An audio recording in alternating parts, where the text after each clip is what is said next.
Me fala uma coisa, pra gente começar esse papo. Você começou... a Yas listou aqui algumas, né, das coisas que você faz, mas você começou muito jovem. Sim. Né? Você começou muito cedo. Como é que foi isso? Como é que você chegou a trabalhar assim logo de cara com uma coisa que acabou virando, por exemplo, porque Sim. o jovem nessa idade tá muito na dúvida ainda, né? Pensa, você é veterinário, ou você é engenheiro, ou você... Jogador de futebol. Eu tô na dúvida até hoje. É porque você tem voz de jovem. Então a sua voz permite a sua dúvida. Verdade. Cara, eu sou filho mais novo de 5, né? Hoje vivo na família só eu, porque os outros ainda trabalham. E aí... Eu já fiquei, meu Deus. né? Pesada, né? Aí meus irmãos faziam novela, comercial. Na verdade, novela não, mas faziam participações, assim, em TV, em alguma coisa e tal. E aí meu irmão foi chamado para fazer teste para uma peça e chegou lá, precisavam de 2 crianças. E aí, como eu fui junto, que eu tinha 4 anos de idade, então tinha que ir junto, né? Aí minha mãe falou, tem esse aqui, você não quer ver aí e tal? Aí tinha que falar, mamãe, estamos com fome, queremos comer. E foi a mamãe que mandou. Ele lembra as falas. Eram 2 falinhas. Mas eu lembro bem. E por quê? Foi a minha estreia no teatro, sendo filho da Bibi Ferreira com o Francisco Milani. Olha que incrível. Num espetáculo de Chico Buarque de Holanda. Foi um troço assim, sabe? Gota d'água. Você tava na hora certa, no lugar certo. Exato. E aí eu imitava o pessoal lá nos bastidores e tal. A Bibi se apaixonou por mim. Normal, né? Tipo, uma criança de 4 aninhos ali falando e tal. Hoje eu vejo crianças de 4 anos e falo, não é possível que eu... Você tem filhos que dessa eu tava idade? Ali. Não, impressionante. Aí pintou uma peça. Não, e aí começou, né? Começa a fazer um comercial, tal, uma coisa assim. E aí surgiu uma peça de teatro e chamaram... Eu fui fazer o teste e eu era o único que tinha a idade do personagem. Eu tinha 6 anos. Os meninos tinham 10, 12, né? Normal também. Uhum. E deu a louca nos caras. Eu fui muito bem no teste. Eles resolveram apostar. Tipo, vamos fazer com esse moleque aí. Protagonista? Só que era o protagonista. Meu Deus! Não saía de cena. Cantava, dançava. E ali começou mesmo. Ali deu pra ver Isso quantos anos? Eu tinha 6 anos, faz 40 anos. Você tava com 6 anos quando você fez o protagonista. Protagonista de uma Eu vejo peça. a minha filha que vai fazer 7 agora, eu não acredito também. Que eu falo, não é possível. E assim, eu achava o máximo não, mas eu me divertia e eu fazia mesmo. E o elenco era grande, tinha umas 20, 25 pessoas. Era um musical grande.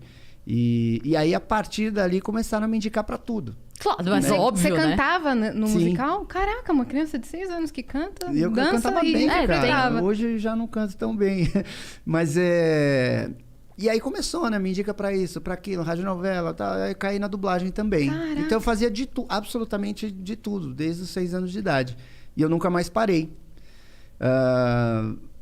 E aí, mais ou menos com 22 anos, mais ou menos 23, aí eu quis optar só pela dublagem.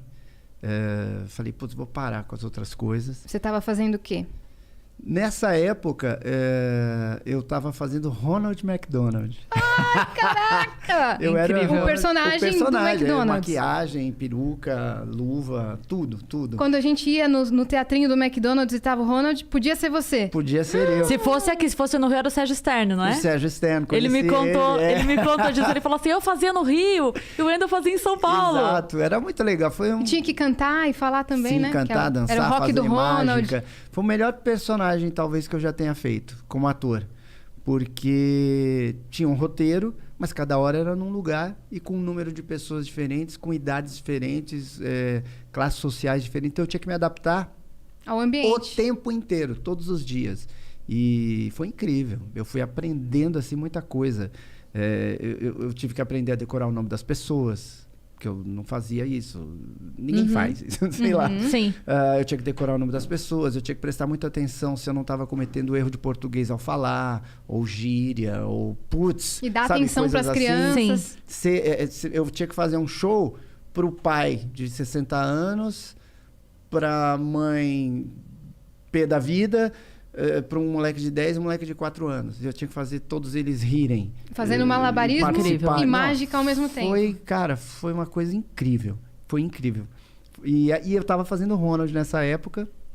E aí eu falei, cara, eu vou só dublar. A dublagem o bichinho da dublagem te mordeu. Foi. E quando você fala da família Bezerra, você pensa que é um negócio de família. Eu achava que, na verdade, era um negócio dos seus pais, alguma coisa assim. Não tinha nada a ver. Esse cara, além dos 1000 personagens que ele dubla o Goku. A irmã dele, a Úrsula Bezerra, dubla o Naruto. O irmão dele, o Ulisses, dubla também Cavaleiros do Zodíaco. Então os caras parece que... dominaram o mercado dos animes. Dos animes. Mas, e o Goku foi uma coisa... Você que puxou seus irmãos pra dublagem? Não, a gente sempre fez tudo meio junto, assim, porque a família, né, ia pra lá, ia pra cá, grava aqui, grava novela, a gente às vezes fazia novela junto, dublava junto, fazia uma radionovela junto, era uma loucura. Mas o Ulisses, ele tinha saído do meio artístico, fez administração, foi trabalhar numa empresa lá de terno e gravata. A Úrsula também estava meio perdida, foi fazer faculdade de Química. Ô, louco! Eu fiz Direito, eu me formei, fui até o fim da faculdade, mas no meio da faculdade eu decidi que eu ia ser só dublador e locutor. Então, eu acho que isso, de certa forma, incentivou, assim, eles a...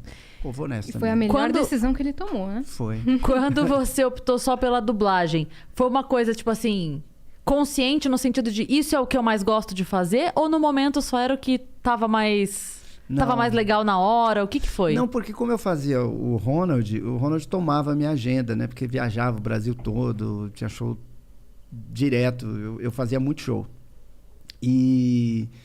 Só que teve um momento lá que eu estava na faculdade e eu tinha combinado com um cara lá de, em dias de prova, não me põe para viajar, porque aí... Claro. Mas... Sim. Mas ele não estava nem aí. E aí eu me ferrei no final do ano, fiz 500 provas substitutivas, foi desesperador. No ano seguinte, eu falei, cara, dessa vez ele, não, beleza e tal, porque... Fulano também pediu e tal. Fulano era alguém da produção, né? E falei, beleza. Então. Cara, no meio do ano teve alguma treta, sei lá, que aconteceu. Que aí ele falou, não é a gente que tem que se adequar à sua agenda, é você que tem que se adequar à nossa agenda. Você tem que ver o que é mais importante para você. E aquilo me incomodou demais. Uhum. Porque você dava a vida, né? Dava a rotina, 24 horas. Não, tipo, é aquela história. Se eu não fizer alguma coisa agora, eu vou ter que engolir isso daí até o final do ano. Sim, você tava com quantos anos nessa época? 22? 22, 22. E aí eu esperei terminar o mês. Quando terminou o mês, 8 horas da manhã, eu tava na sala lá do chefe, vamos dizer assim. Falei, então, eu decidi o que é mais importante pra mim, eu tô indo embora. Né, vou fazer a faculdade. E era mentira, porque eu já sabia que eu não ia ser advogado, delegado, promotor. Mas aí você assumiu a dublagem. Mas assim, foi legal, porque quando ele falou isso, eu tive aí uns 10 dias para pensar na minha vida, né? E pensar também do tipo, eu vou ouvir isso quieto, né? Então eu comecei a pensar, e aí eu sempre busquei estar feliz. Qualquer coisa, né? Às vezes estou jogando bola com os amigos, eu achava que estava chato, eu ia embora, saía de fininho, mesmo estando com meus amigos jogando futebol ou jogando pôquer. Tá numa festa, de se repente eu não estou curtindo, eu saio fora. E aí eu estava pensando nisso na faculdade, ali nesse dia, nesse período, e aí eu percebi que dublagem era a coisa que eu mais gostava de fazer. Você já tinha feito algumas vezes? Desde pequena, né? Que te levaram para esse... Eu achei lá um registro que a minha mãe, ela pegava a folha de sulfite e na máquina de escrever ela colocava as coisas que a gente fez, né? Aí achei outro dia, em 1979, que eu tinha 5 anos, o Dilfor no Brasil. Meu Deus. Engraçado. Mas eu considero a partir de 7 anos, porque aí eu já sabia ler direitinho e tal. E como é que era feito? Mas eu sempre dublei. Então, nesse período aí, eu optei pela dublagem porque era uma coisa que eu gostava antes, durante e depois.